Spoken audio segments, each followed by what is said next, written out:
Tatiahao, bonjour à tous, Jean Perry pour Sino-Shipping, Sino-Sourcing. Aujourd'hui, nous allons parler d'un phénomène d'actualité, le coronavirus.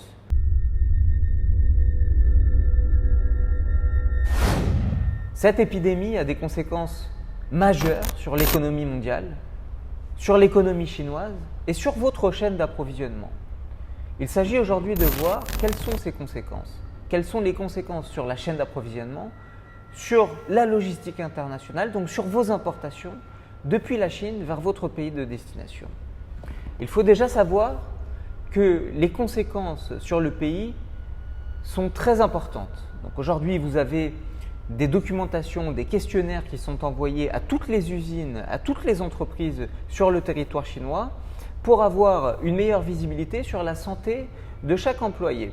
Donc aujourd'hui, la plupart des employés font du télétravail, donc travaillent depuis chez eux, mais il y a ces questionnaires qui sont envoyés pour savoir si tel ou tel employé se trouvait dans la région de Wuhan dans les précédentes semaines, si quelqu'un de son entourage, quelqu'un de son voisinage est infecté par le virus. Il y a des mesures de précaution, des mesures de sécurité très importantes et très strictes à prendre, donc avoir du gel, avoir des masques pour chaque employé, etc. Étant donné la rupture de stock de ces marchandises, eh bien, tous les employés ne peuvent pas retourner au travail, toutes les usines, tous les bureaux ne peuvent pas reprendre les activités économiques. Donc, ça dépend des régions, ça dépend des villes, mais toutes les activités n'ont pas repris, ne sont pas revenues à la normale. Il faut tout simplement attendre l'accord et le feu vert du gouvernement, des autorités locales, pour que les activités reprennent leur cours comme d'habitude. Voilà, donc ça, c'est le premier élément à prendre en compte. Il faut savoir que toute l'économie locale est fortement mobilisée par cette épidémie, par cette pneumonie, qui a des conséquences désastreuses qui sont de l'ordre public, de la santé, mais également sur l'économie et les activités commerciales du pays.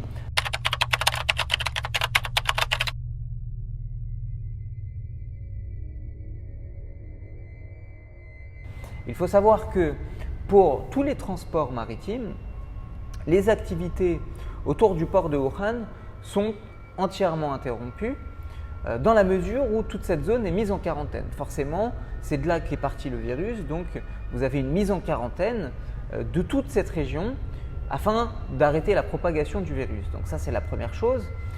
Hormis cette région, hormis ce port, toutes les autres régions portuaires continuent leur activité comme d'habitude. Donc pour ça, il n'y a pas de problème. Alors ça, c'est ce qui concerne le transport maritime. Pour le transport ferroviaire, c'est la même chose. Donc tous les départs de train depuis Wuhan sont interrompus. Au-delà de cette région, vous pouvez tout à fait expédier des marchandises depuis la station de Xi'an et vous n'aurez absolument aucun problème. C'est simplement la région concernée, donc le foyer de cette épidémie, qui est mise en quarantaine et donc dont les activités logistiques ne sont plus possibles, sont interrompues jusqu'à nouvel ordre des autorités. Voilà. Maintenant, ce qui concerne les importations aériennes, les départs aériens, alors là, il y a beaucoup de vols qui sont interrompus dans la mesure où ces vols contiennent des passagers également. Vos marchandises sont souvent disposées dans des avions où les passagers transitent. Donc forcément, il y a beaucoup moins de vols que d'habitude. Alors ça, c'est les conséquences qu'il peut y avoir sur les différents modes de transport.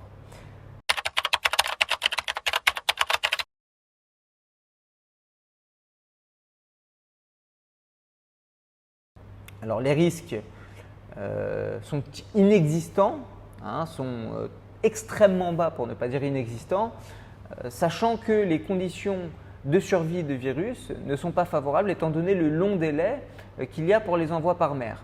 De la même façon que pour les expéditions aériennes, les conditions externes, l'environnement externe n'est pas favorable à la survie du virus. Donc pour ce qui est de l'ordre de la sécurité, il n'y a pas de problème. Vous pouvez tout à fait avoir des marchandises importées de Chine et il n'y aura pas de conséquences sur votre santé. Soit les délais sont trop longs, soit les conditions externes ne sont pas favorables à la survie du virus. Donc dans ces deux cas de figure, il n'y a pas de problème.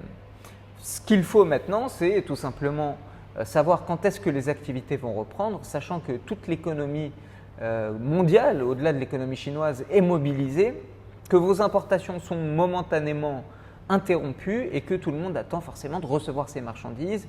Beaucoup d'entre vous ont passé des commandes avant ce phénomène, qui était juste avant le Nouvel An chinois, donc personne ne s'attendait à ça. Le Nouvel An chinois a engendré un délai d'inactivité commerciale qui a été suivi de ce phénomène de santé publique.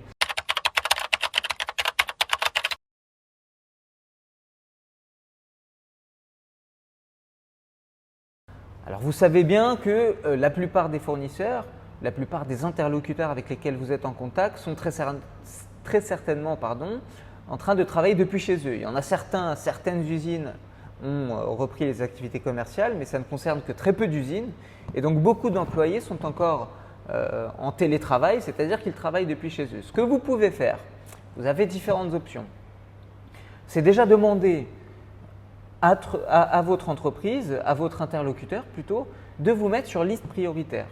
Alors ça va certainement engendrer un surcoût, vous n'êtes pas les seuls clients qu'ils ont très certainement, ils ont une liste de clients assez importante, mais ce que vous pouvez faire c'est qu'ils vous mettent sur liste prioritaire, donc ça va engendrer un léger surcoût, mais mieux vaut payer ses frais et recevoir vos marchandises le plus rapidement possible. Donc demandez-leur de prioriser votre commande. Même si ça coûte un peu plus d'argent, c'est toujours mieux pour vous que de recevoir les marchandises dans les meilleurs délais, que d'être en rupture de stock et de manquer des ventes. C'est le premier élément à prendre en compte.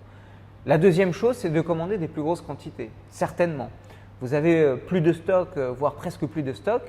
Il vous manque des marchandises et on ne sait pas encore quand est-ce que les activités vont reprendre. Donc demandez à votre fournisseur de vous préparer un volume de marchandises plus important, tout simplement pour sécuriser vos prochaines importations. On ne sait pas comment la situation va évoluer, donc demandez au fournisseur d'augmenter votre quantité.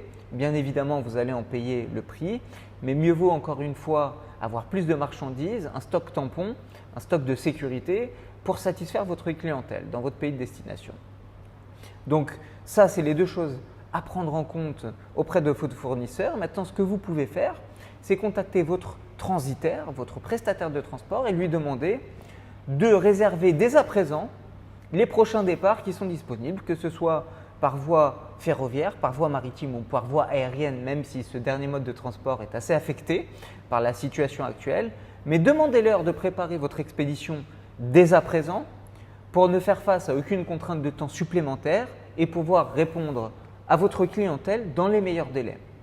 Voilà, donc j'espère que cette vidéo vous aura apporté un peu plus de visibilité sur la situation actuelle, les impacts qu'elle a sur la situation économique, sur les modes de transport, sur la chaîne d'approvisionnement et donc sur votre business.